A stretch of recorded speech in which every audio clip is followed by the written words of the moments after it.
কয়েকদিন ধরেই আওয়ামী লীগ নিষিদ্ধের দাবিতে ছাত্র জনতা সহ বিভিন্ন রাজনৈতিক দল নাগরিক সমাজের পক্ষ থেকে রাজপথে কর্মসূচি হচ্ছে।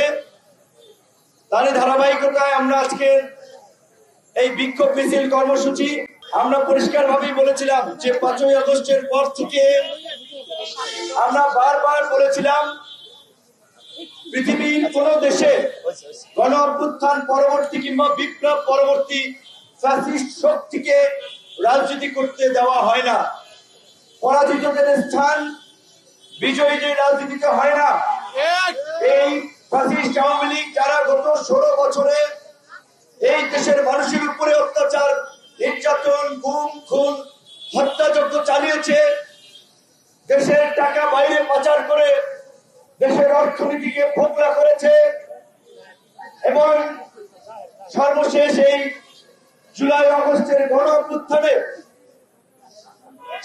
নিরীহ ছাত্র জনতার উপরে যারা পুরো রাষ্ট্রযন্ত্রকে ব্যবহার করে হত্যাযজ্ঞ চালিয়েছে তাদেরকে নিষিদ্ধ করা হোক।